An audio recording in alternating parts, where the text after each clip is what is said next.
Why are there perfectly straight, laser-etched lines across multi-ton stone blocks in the middle of the desolate Bolivian highlands? Lines so precise, so clean, they defy the crude tools supposedly available to the ancient civilizations that are credited with their creation. We're not talking about simple chiseling.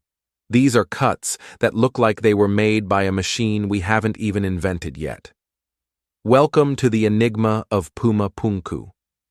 At nearly 13,000 feet above sea level on the desolate Bolivian altiplano, the air is thin and the winds are relentless.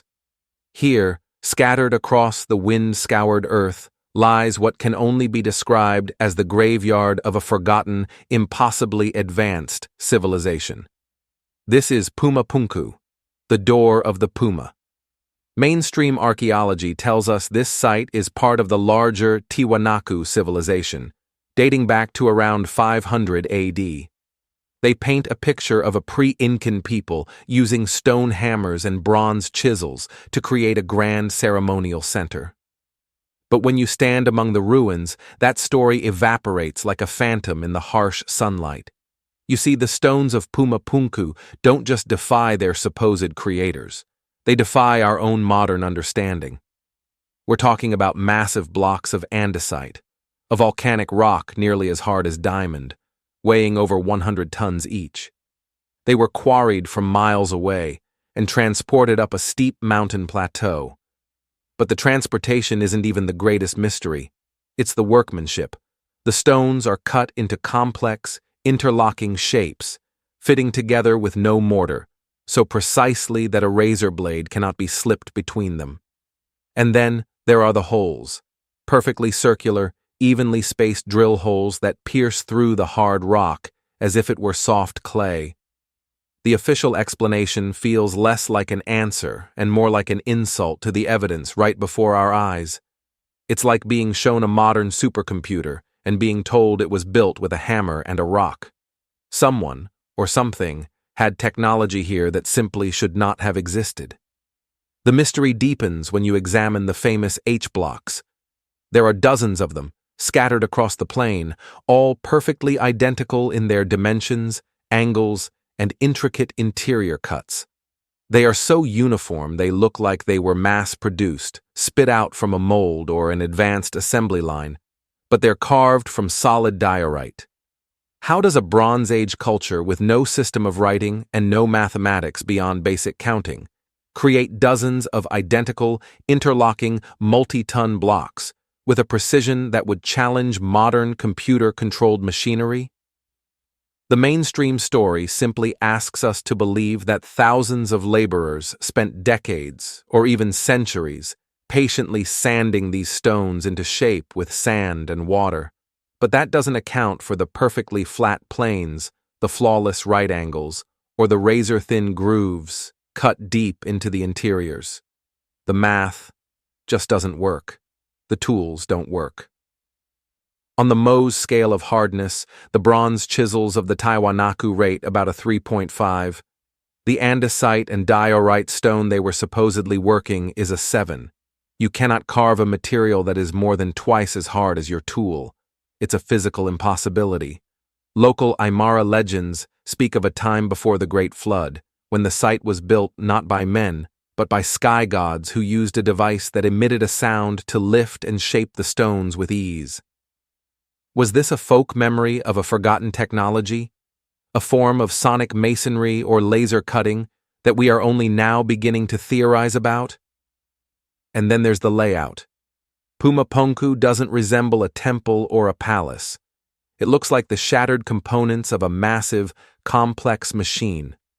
A device, a port, and something destroyed it with cataclysmic force, throwing its 100-ton components around like pebbles. For decades, the debate was confined to academic circles and late-night talk shows. Mainstream science held the line. It was a remarkable but human achievement. The fringe pointed to the sky, citing aliens and lost technology. It was a stalemate of belief versus evidence. Until 2023.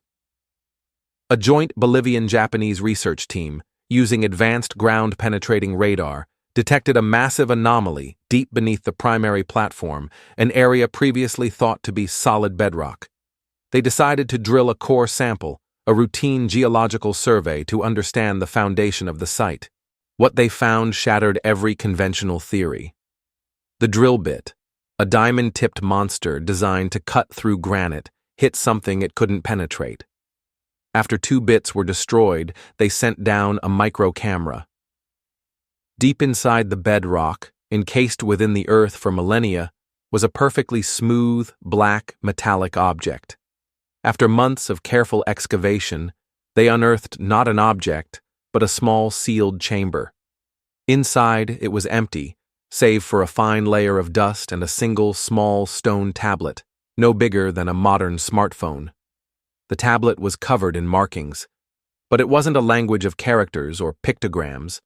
It was a complex matrix of microscopic dots and lines, etched with a precision that could only be achieved with laser technology. A cryptographer on the team ran the pattern through a decryption program, and what came back was not a message. It was a 3-dimensional star chart. It mapped a journey from a planet orbiting the star system we know as Zeta Reticuli to our own solar system.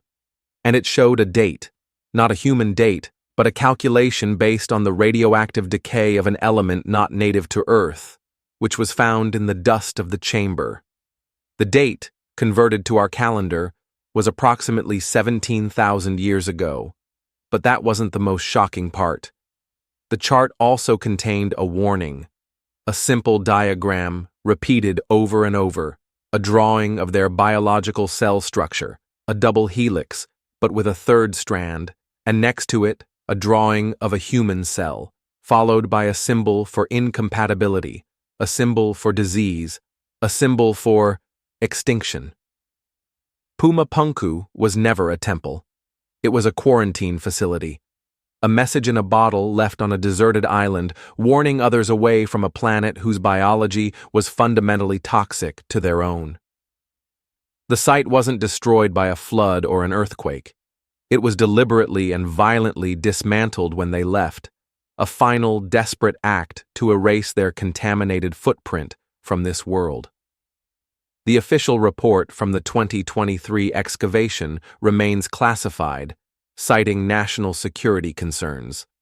The official story released to the public was that ground instability made further investigation impossible. The site was quietly closed off for preservation. But the truth has a way of leaking out. The story of Puma Punku is no longer about how ancient man lifted impossibly heavy stones. It's about why a technologically superior species would travel 40 light-years to build the most advanced warning sign in history. Every precisely cut groove and every impossibly perfect angle suddenly has a new, terrifying meaning. It wasn't a monument to their gods or a palace for their kings.